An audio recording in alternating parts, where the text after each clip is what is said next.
Bismillahirrahmanirrahim. Sa imenom Allaha subhana, milostivog, samilosnog. But Prophet Muhammad, peace be upon him, is even mentioned in the New Testament. It's mentioned in the Gospel of John, chapter number 14, verse number 16. Jesus Christ, peace be upon him, says that I will pray to my Father, I'll pray to Almighty God to send you a comforter. It's further mentioned in the Gospel of John, chapter number 15, verse number 26. And when I pray to my Father, and when He sends you a comforter, He will abide with you forever. It's further mentioned in the Gospel of John, chapter number 16, verse number 7. Nevertheless, I tell you the truth. It is expedient for you that I go away. For if I go not away, the comforter shall not come. For if I depart, shall I send him. Jesus Christ, peace be upon him, says that nevertheless, it is expedient for you that I go away. For if I go not away, the comforter shall not come. For if I depart, shall I send him.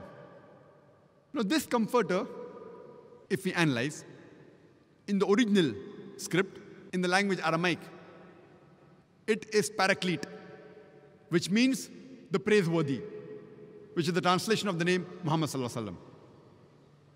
But they have converted it into parakletos, which one of its meanings is a comforter. Irrespective whether it's paraclete or parakletos, alhamdulillah, both these meanings befit the last and final messenger, Prophet Muhammad, peace be upon him. But many Christians say that this prophecy about the comforter to come refers to the Holy Spirit. Now, if we analyze, the prophecy clearly mentioned in the Gospel of John, chapter number 16, verse number 7. Nevertheless, I tell you the truth. It is expedient for you that I go away.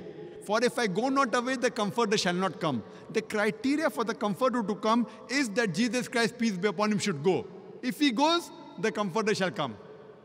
Only after he departs will he send him.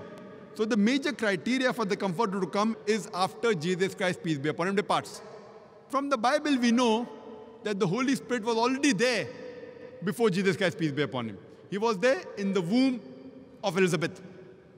He was there when Jesus Christ, peace be upon him, was born. He was there in the Feast of Pentecost. So surely this prophecy cannot refer to the Holy Spirit. It refers to no one but the last and final messenger, Prophet Muhammad, peace be upon him. It's further mentioned in the Gospel of John, chapter number 16, verse number 12 to 14. Jesus Christ, peace be upon him, says, I have many things to say unto you, but ye cannot bear them now. For he, when the Spirit of truth shall come, he shall guide you unto all truth. He shall not speak of himself. All that he hear shall he speak. He shall show you things to come. He shall glorify me. This prophecy again refers to no one but the last and final messenger, Prophet Muhammad sallallahu alaihi wasallam. It says, I have many things to say unto you. Jesus Christ, peace be upon him, is saying, I have many things to say unto you, but ye cannot bear them now. For he, when the Spirit of truth shall come, he shall guide you unto all truth. He shall not speak of himself. All that he hear shall he say. He shall guide you to the truth. He shall show you things to come. He shall glorify me. And this prophecy does not refer to anyone but the last and final messenger, Prophet Muhammad sallallahu alaihi wasallam. I have given a separate talk only on the prophecy of Muhammad sallallahu alaihi wasallam in the Bible, which you can speak for us together only on this topic.